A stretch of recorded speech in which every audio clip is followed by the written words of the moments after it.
से जब आर्कियोलॉजिस्ट्स की एक टीम गुजरात के ढबारी गांव के पास अरब सागर में कुछ एक्सप्लोर कर रही थी।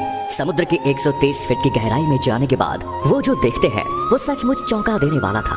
वो बिना देरी किए बाहर आते हैं और अपने बॉस को फोन लगाते हैं। कुछ देर तक रिंग जाने के बाद उधर से आवाज आती है, हेलो। इसके बाद कोई आवाज नहीं आती, क्योंकि हैरान परेशान आर्कियोलॉजिस्ट्स बिना रुके वो हाल सुनाना शुरू करते हैं जो उन्होंने समुद्र में देखा, और उसे सुनते ही बॉस के हाथ से फोन छूट जाता है। आखिर उन्होंने समुद्र में ऐसा क्या देख लिया कि उन्हें ठंड में भी पसीने आ गए, जिसे जानकर बॉस भी कुछ बोल नहीं पाए। जानने के लिए चलिए हमारे साथ अरब सागर के उसी गहराई में। समुद्र में उठती इन लहरों को देखिए, जिनमें जितना शोर है उसके अंदर पसरा है उतना ही सन्नाटा, और उसी सन्नाटे में दफन है न जाने कितने ही रहस्य।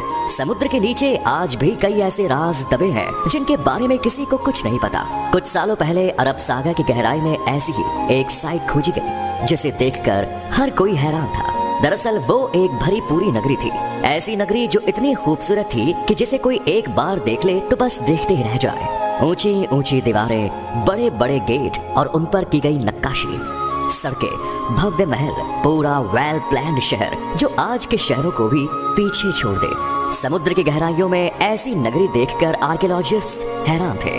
आखिर ये नगरी यहाँ पहुंची कैसे और ये कितनी पुरानी है, ये अब सवाल उनके मन में भी थे, जिनका जवाब ढूंढने के लिए उन पत्थरों के सैंपल लिए गए और कार्बन डेंटिंग से पता चला कि वो पत्थर महाभारत काल के हैं, और ये वही नगरी है जिसके बारे में महाभारत में भी बताया गया है, यानी श्री कृष्ण की नगरी, द्वारका नगरी, जिसे भगवान श्री कृष्ण ने समुद्र किनारे बसाया था। अब आप कहेंगे कि हमें कैसे पता कि यही द्वारका है, इसका क्या प्रूफ है? क्योंकि द्वारका जो गुजरात के जामनगर जिले में अरब सागर के तट पर बसा एक छोटा सा शहर है, जिसे भगवान विष्णु के 4 धामों में से एक माना जाता है, जहां हजारों कृष्ण भक्त दूर दूर से दर्शन के लिए आते हैं। अगर वो द्वारका है तो फिर ये क्या है? दरअसल श्रीमद् भगवत पुराण के 10वें अध्याय के अनुसार कंस का वध करने के बाद भगवान श्री कृष्ण यादव वंश के साथ मथुरा में रहने लगे, लेकिन कंस की मौत का बदला लेने के लिए उसके ससुर जरासंध ने मथुरा पर 1 या 2 बार नहीं बल्कि पूरे 17 बार अटैक किया।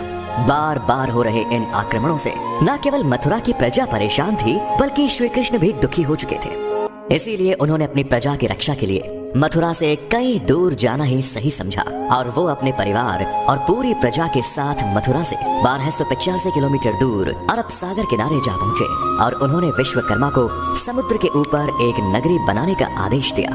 लेकिन समुद्र देव की मर्जी के बिना ये पॉसिबल नहीं था, इसलिए भगवान श्री कृष्ण ने समुद्र देव की पूजा की, जिससे खुश होकर समुद्र देव ने अरब सागर के बीचों बीच 12 योजन यानी करीब 153.6 किलोमीटर धरती गिफ्ट की। इसी भूमि पर भगवान विश्वकर्मा ने विशाल द्वारका नगरी का निर्माण किया। ये एक ऐसी नगरी थी जो आज की वेल प्लेन्ड सिटीज को भी मात दे सकती थी।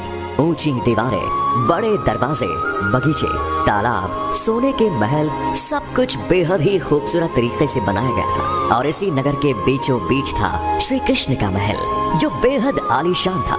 पूरे यादव वंश और पूरी प्रजा को यहाँ पर बसाने के बाद श्री कृष्ण वापस मथुरा गए और जरासंध से युद्ध किया। उनका वध करने के बाद वो अपने परिवार के साथ हंसी खुशी रहने लगे। लेकिन कहते हैं ना, यहाँ कुछ भी कांस्टेंट नहीं रहता, सुख दुख आता रहता है, और श्री कृष्ण भी इसी चक्र का हिस्सा थे। दरअसल कुछ समय के बाद पांडवों और कौरवों के बीच युद्ध शुरू होता है, जिसमें भगवान कृष्ण अर्जुन के सारथी बने। 18 दिनों के भीषण युद्ध के बाद आखिरकार पांडवों की जीत हुई, और यहीं से शुरुआत हुई खूबसूरत नगरी द्वारका के सर्वनाश की। दरअसल महाभारत के स्त्री पर्व के अकॉर्डिंग माता गांधारी ने जब अपने 100 पुत्रों के शव देखे तो वो ये दुख नहीं सह पाई, और उन्होंने भगवान कृष्ण को अपने बेटों की मौत का जिम्मेदार ठहराते हुए उन्हें श्राप दे दिया कि जैसे उसके वंश का विनाश हुआ है, ठीक वैसे ही 36 साल बाद तुम्हारे वंश का भी ऐसे ही विनाश होगा। श्री कृष्ण इसके बारे में पहले से जानते थे, इसीलिए उन्होंने माता गांधारी के श्राप को आशीर्वाद समझकर एक्सेप्ट कर लिया। इसके अलावा एक और श्राप था जो यादव वंश के विनाश का कारण बना। एक बार की बात है, जब द्वारका के पास बसे पवित्र स्थल पिंडारक में कई ज्ञानी साधु संत आए हुए थे। उन्हें देखकर श्री कृष्ण के पुत्र सांब ने अपने दोस्तों के साथ मिलकर ऋषि मुनियों के साथ शरारत करने की सोची। फिर क्या था, सांब ने एक गर्भवती स्त्री का भेष बदला और पहुंच गया साधु संतों के पास। वहां जाकर उसने ऋषि मुनियों से अपने होने वाले बच्चे के बारे में पूछा। ऋषि मुनि अपने साथ हो रहे इस मजाक से क्रोधित हो गए और उसने सांब को श्राप दे दिया कि वो एक लोहे के मूसल को जन्म देगा जो यादव वंश के विनाश का कारण बनेगा। अब श्राप तो एक ही भारी होता है, यहाँ तो दो मिल चुके थे। और थोड़ी देर बाद सांब के कपड़ों से एक लोहे का मूसल मिला। जब श्री कृष्ण के नाना उग्रसेन को इस पूरी कहानी का पता चला तो उसने उस लोहे के मूसल के टुकड़े के और उन्हें समुद्र में फेंक दिया। यहीं उन्हें ये गलतफहमी हो गई कि ऐसा करने से उन्होंने यादव वंश को इस श्राप से बचा लिया, क्योंकि जैसे ही उग्रसेन मूसल के टुकड़ों को समुद्र में फेंकते तो उन्हें एक मछली निगल लेती और फिर वो मछली मछुआरों के जाल में जा फंसती। जब उन्हें चीरा जाता तो उनके पेट से उसी लोहे के मूसल के टुकड़े निकलते हैं। एक शिकारी उन लोहे के टुकड़ों से जहरीले तीर बना लेता है और ऐसे टुकड़े टुकड़े होने के बाद भी ये लोहे का मूसल एक बार फिर तैयार हो जाता है यादव वंश के विनाश के लिए। लेकिन कैसे? दरअसल 36 साल बीत चुके थे और वो समय आ चुका था जब माता गांधारी के श्राप को सच साबित होना था। पूरा यादव वंश नशे की लत में डूब चुका था। धीरे धीरे उन्होंने आपस में ही लड़ना शुरू कर दिया। फिर क्या था, अंदर ही अंदर यादव वंश में युद्ध छिड़ गया। भाई भाई को मारने लगा और धीरे धीरे पूरे राजवंश का विनाश हो गया। ये सब देखकर बलराम जी ने धरती का त्याग कर दिया और श्री कृष्ण जी जंगलों की तरफ निकल पड़े। कुछ देर चलने के बाद वो एक पीपल के पेड़ के नीचे जाकर लेट गए। तभी एक शिकारी ने उन्हें हिरण समझकर उन पर तीर चला दिया। ये वही शिकारी था जिसने मछली के पेट से निकले टुकड़ों से तीर बनाया और ये वही जहरीला तीर था जो लोहे के मूसल से बना था। जैसे ही ये जहरीला तीर श्री कृष्ण को लगा तो उनकी मौत हो गई और उन्हीं के साथ पूरा यादव वंश खत्म हो गया। जब अर्जुन को इसका पता चला तो वो दौड़कर द्वारका पहुंचे, लेकिन तब तक वहाँ सब कुछ खत्म हो चुका था। पूरी द्वारका आग में जल रही थी। इसके बाद अर्जुन ने जैसे तैसे खुद को संभाला और जलती हुई नगरी से लोगों को बाहर निकाल दिया।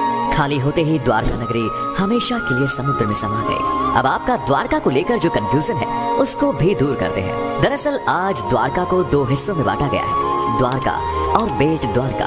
द्वारका समुद्र के किनारे बसा एक छोटा सा शहर है और बेट द्वारका अरब सागर के बीच बसा एक द्वीप। काफी सालों तक तो बेट द्वारका को माइथोलॉजी या पौराणिक कथा मानकर नेग्लेक्ट किया जाता रहा। इसका रीजन ये था कि हमारे पास ऐसा कोई प्रूफ नहीं था जो पौराणिक कथाओं में शामिल इस खूबसूरत सी नगरी को असली साबित कर सके। 1930 में अरब सागर में खोज की गई और इस दौरान बेट द्वारका के कई अवशेष मिले।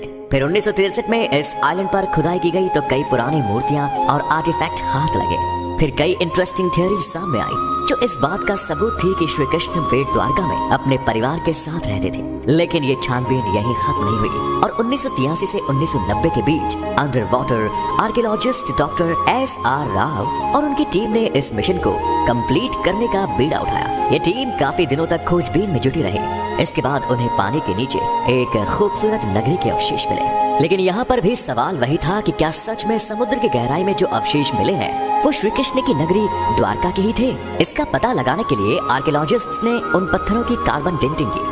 कार्बन डेंटिंग से करीब 50,000 साल पुराने किसी अवशेष के बारे में पता लगाया जा सकता है कि वो किस युग का है।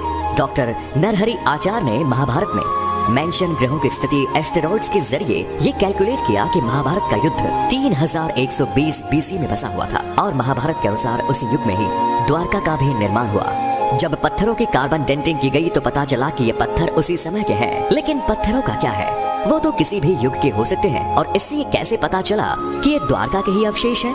इस बात को प्रूव करने के लिए आर्कियोलॉजिस्ट्स कूद गए अरब सागर में और समुद्र में मिली इसी नगरी का एरिया मापना शुरू कर दिया। और शायद आपको जानकर हैरानी होगी कि इस नगरी का मेजरमेंट 12 योजन यानी 153.6 किलोमीटर का था। भागवत पुराण के अनुसार ये उतनी ही जमीन थी जितनी समुद्र देव ने श्री कृष्ण को द्वारका बसाने के लिए दी थी।